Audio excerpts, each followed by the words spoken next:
You ever notice how the help never looks how you expected it? You pray for a lifeline and expect lightning, which shows up as a man in a suit, smiling like he knows. See, you don't. Strange, huh? We always picture angels with wings and halos, but sometimes they wear Rolexes and drive cars that hum like they're whispering secrets. And when they show up, you don't feel holy, you feel suspicious.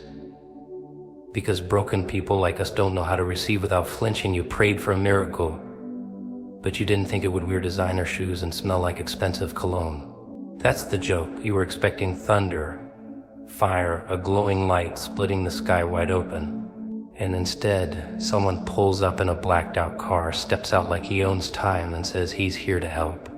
Not a prophet, not a priest, just a man with money, power, and a calm look in his eyes that says he knows how the game is higher. And just like that, your brain starts short-circuiting. Because this doesn't fit the script, does it? This wasn't how it was supposed to go.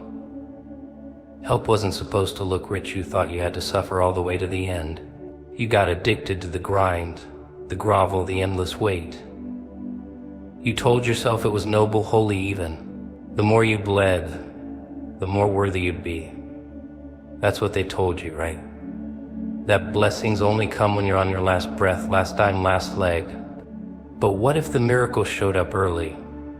What if it wasn't wrapped in struggle but in success? What if it didn't look broken but whole, polished, with too many zeros in his bank account and too much peace in his presence to be normal? And now you're suspicious. Of course you are, because you've been burned, used, played, promised help by empty mouths with shallow hearts. You've seen wolves in robes, liars in lace.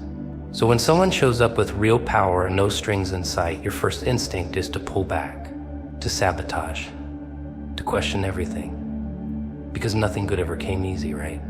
Nothing real ever came without a catch. Except this time, maybe it is real. Maybe the catch isn't in him, it's in you. See, provision doesn't always come the way you rehearsed. Sometimes it's not a check falling from the sky. Sometimes it's a man, a wealthy man, one sent not to show off but to unlock. He doesn't want your soul, your spotlight, your submission. He wants to fund the future you almost buried. And that's where the real tension starts. Not in him, but in what his presence reveals about you. Because now you're not just fighting poverty, you're fighting the part of yourself that doesn't believe you deserve to come out of it. You've worn the struggle so long. It fits like a second skin. It gives you identity, a story, an excuse. But when the provision comes, that costume has to come off. And now you're exposed. No more when I get it, I'll do it. No more one day. Now it's here. Now it's time. And that scares the hell out of you. Because what if you were never afraid of not having? What if you were afraid of receiving? Afraid of having no one left to blame? Afraid of being seen winning? Afraid that if you really do rise, the people who loved you for your pain will clap for your power. So now the man is standing there. He's got resources, he's got reach, he's got answers.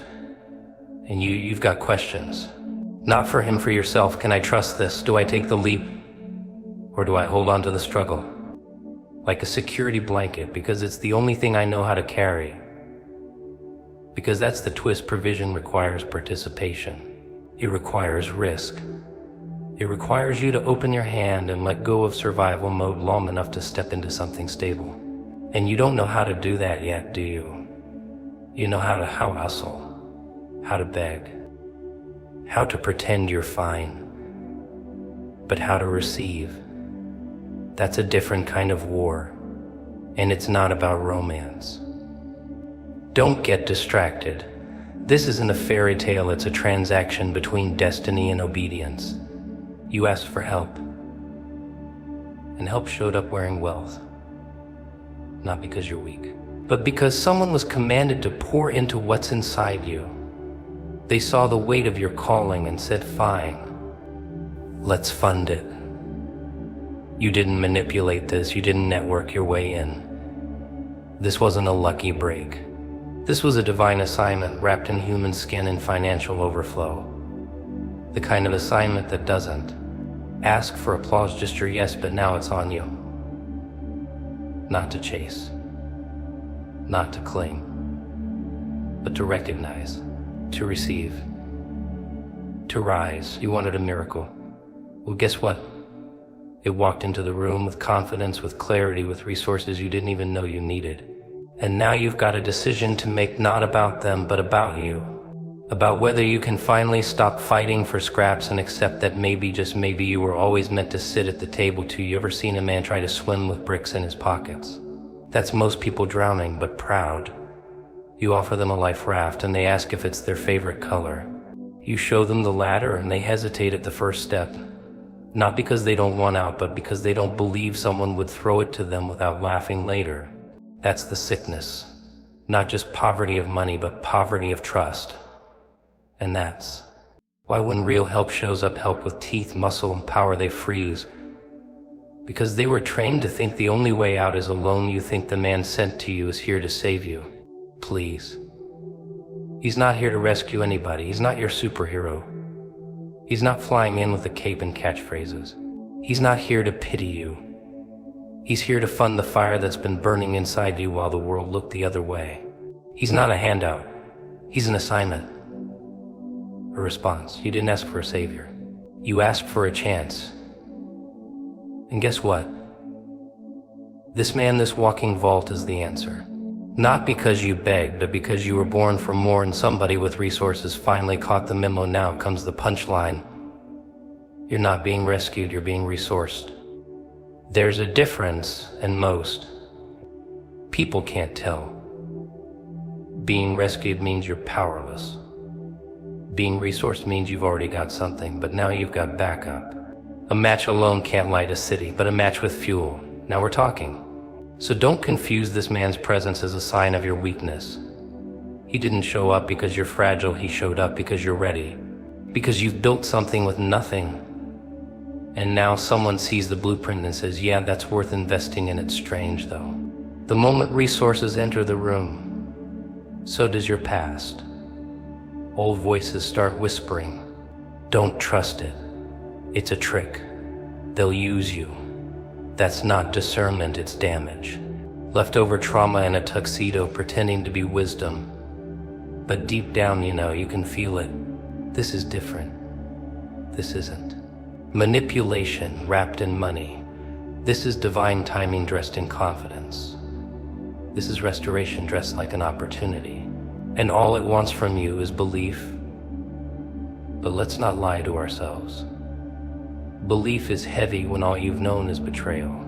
Belief makes your stomach flip. Because now you're not just fighting for provision, you're fighting against the voices that said no one would ever believe in you unless you bled for it. And now here's this man, calm, collected, and loaded, and you have to choose whether to stay in the cage just because the door's always been locked. That's why I like locked. Because most people miss their blessing while trying to make sure it doesn't bite. They test it, question it, delay it. I need a sign. You got one. You walked in. I need confirmation. He shook your hand. I need to pray. You already did. And the answer wears cufflinks now. You want a burning bush butt. The fire came in the form of a bank account and a yes. And the only thing standing between you and the next level, the permission you refuse to give yourself, because this isn't about him. This is about whether you've healed enough to accept ease. Whether you've done enough internal surgery to allow favor without fear. This isn't just money. This is the test. Can you stand in front of an open door and walk through it without looking back at the wreckage you crawled from? Can you take the help without sabotaging it? Can you stop trying to pay for everything with pain? And finally accept a deposit you didn't have to suffer for. He's not here to fix you.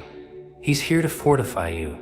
He's not your crutch, he's your confirmation. You were always going to rise. All he's doing is accelerating the clock, but clocks make people nervous. Because now there's urgency. Now the excuses have an expiration date. Now your old story doesn't fit. You were the struggler, the fighter, the survivor, and now you've got help. Real help. Not from the heavens, but from the hands of someone who knows how to move mountains of money and shake doors open without asking for applause. So, here you are. No more fantasies, no more rehearsed prayers. This is the part of the movie where the character stops crying in the dark and steps into the light and realizes the fight wasn't just outside, it was internal. You weren't waiting for money. You were waiting for the courage to accept that someone with it was sent not to pity you, but to partner with you. You ever watch someone starve at a banquet, not because there's no food, but because they don't believe they're allowed to eat? Plate after plate of opportunity laid out in front of them, and all they do is stare, fidget, act like they're invisible. That's the sickness. That's what survival does. It rewires your mind until you believe that anything easy must be evil, that comfort is a trap, that provision is a setup. And by the time the real thing shows up raw, rare, and ready, you're too guarded to reach for it. That's what happens when receiving becomes harder than suffering. When your whole identity has been built around scraping by, it feels unnatural to sit still and accept. Not because you're arrogant, no, because you've been trained to expect pain with every gift. You've got emotional allergies to ease. You flinch when good things happen. You smile, but your eyes stay narrow, waiting for the catch, waiting for the twist, waiting for the moment it all disappears like a dream you woke up from too early, and then he shows up. Calm, wealthy, unbothered by your broken edges. A man who doesn't need saving and doesn't want to save you. He's not here to fix your cracks, he's here to build with them. That's what makes it worse. Because if he had some agenda, if he needed something, if he was just another wolf with a script, you'd know what to do.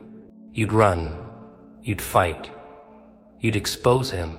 But what happens when the gift is clean? What happens when the help is real? What happens when the one you were warned to be suspicious of turns out to be the answer you never thought would arrive? Receiving his war when you were Zagar. You look at his hand and you hesitate, not because it's empty, but because it's full. Too full. You ask yourself, why me? And don't like the answer. Because deep down there's a voice in your ribs that says you're still not ready, not worthy, not clean enough, not smart enough, not stable enough. And he looks at you like none of that matters. Like he's seen it all and still said yes. That's when your system glitches. Because you don't know how to process favor without a receipt. You don't know how to receive without immediately looking for the exit. You think you're humble, but it's not humility. It's fear in a costume. Fear that if you accept too much, someone's going to yank it all away and say, gotcha. You don't want to owe anybody. You don't want to feel small. But let's tell the truth, this isn't about the man. This isn't about the wealth. This is about you still clutching shame like a souvenir. You wear your past like armor. It keeps things out, but it also keeps things from coming in. The tragedy, you've been praying for breakthrough, screaming for it, begging. And now that it's here, now that someone with the means and the mandate to help has stepped into your story, you freeze. You spiritualize your delay. You say you need more signs, more confirmations. But really you're just scared to say yes. Because yes would mean releasing control. Letting go of the suffering that made funny thing about power, it doesn't shout. It walks in quietly like it's got nothing to prove. Like it's already seen the end of the movie and knows exactly how it ends. That's how he came. No dramatic entrance, no flashing lights. Just presence. A presence that didn't need to be explained. You felt it before he even spoke. And suddenly the whole room tilted. Like something had just shifted in your timeline, but nobody else noticed. That's how destiny works. Not with noise, but with weight. And the ones who carry it, they don't ask for attention. They just show up and everything starts changing. See, people think protection means walls, weapons, warriors. Nah, sometimes protection comes in the form of provision. A man who doesn't need you to prove yourself, doesn't ask you to audition, doesn't treat your brokenness like a liability. He just sees you. And not the version you've marketed. No, he sees through that. Through the filters, the fake confidence, the borrowed peace. He sees the part of you that's still trying to survive in a world that taught you nobody's sorry. And yet, here he is, not to take, but to defend, to invest, to shield something sacred that the world almost choked out of you. And no, it makes people uncomfortable. Because you didn't earn this by their standards. You didn't climb the ladder they built. You didn't kneel at the altars they worship.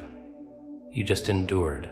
You bled in silence, you kept showing up, and now someone who sees real value, real potential walks in, and suddenly the same people who ignored you watching, judging, wondering how you got chosen when you didn't play their game. But that's the part they'll never understand, that heaven doesn't vote, it sends. And when it sends someone, it doesn't care about your resume. It looks at your resilience. You've been defending yourself for so long that the idea of someone else doing else died. You're used to being the wall and the warrior. You've always been the one protecting others while nobody guarded you. And now this man, this assignment in human form, steps into your chaos like it's just another Tuesday. No fear, no hesitation, like he was built for it. And that shakes you. Not because he's strong, but because he doesn't flinch at your darkness. He doesn't try to fix it. He just stands in it. Like he's not there to change you, just to make sure the world doesn't swallow you whole before your purpose catches up. You were never meant to carry it all. But you got used to it. The weight, the silence, the fake smiles. You became the shelter for everyone else, and no one ever asked who covers you. Until now. Until someone stepped into the room and said without words, I got it. Not because you begged, not because you broke, but because the call on your life started echoing too loud to ignore. And the answer wasn't another lesson. It was a person equipped, ready and willing. But here's the part no one talks about. When help arrives, you don't always celebrate. Sometimes you panic. You look for strings. You rehearse exit strategies, because you've never had backup without betrayal. So now even the real thing feels like a setup. And if you're not careful, you'll push away the very thing sent to protect you, just because it came in a form you weren't ready to work ready. Not a soldier, not a preacher, a man, quiet, dangerous, generous, and completely unimpressed with your excuses. He doesn't worship you. That's what makes it safe. He doesn't need anything from you. That's what makes it pure. And he doesn't flinch when the chaos comes knocking. That's what makes him dangerous, because you've seen people walk away when things got heavy.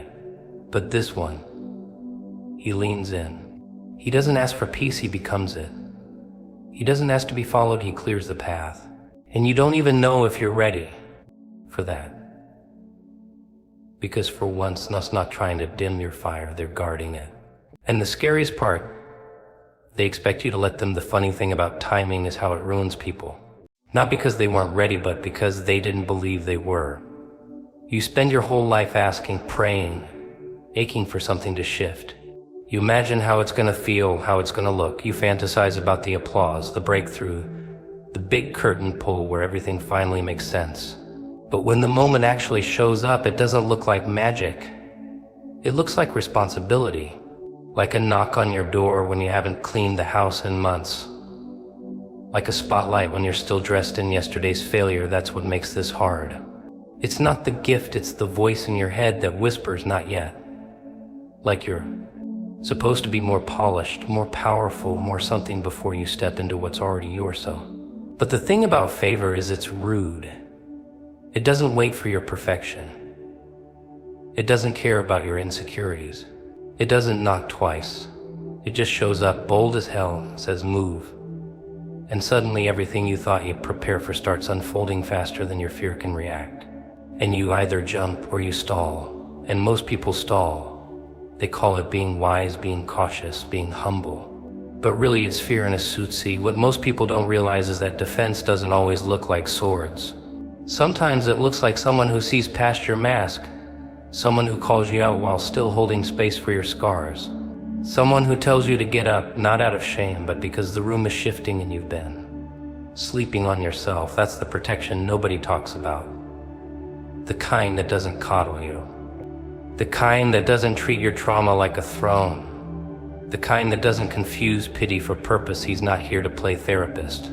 He's not here to stroke your ego. He's here because there's something you're carrying that needs to be delivered now. And if you don't move, someone else will. Not because they're better, but because they're willing. That's the part that breaks you. When you realize it was never about being qualified. It was about being obedient.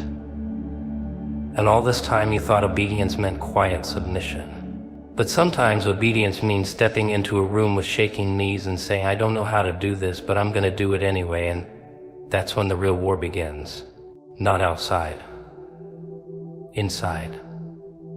The part of you that wants to go back to safety. Back to struggle. Back to suffering, because at least it was familiar. You know how to survive. You don't know how to thrive. Thriving feels like betrayal. Like abandoning the people who only knew you broken. Like losing the identity that got you sympathy. But God didn't send him for your comfort. He sent him for your calling. And your calling is loud. It's messy. It's bigger than your excuses. And this man, he sees it. All of it. Not just what you show in the light, but what you whisper in the dark. You're not used to meager. It makes you flinch. Makes you question. But he doesn't flinch back. He doesn't shrink when you rage. He doesn't disappear when you doubt. He just stands there, like an answer you never thought would come dressed in skin. He's not trying to control you. He's trying to cover you. And not because you're weak, but because he was assigned to. This ain't about romance. This ain't about rescue. This is about alignment. About knowing when heaven says it's time and recognizing the people it uses to make that happen. You've got the vision. You've got the fire.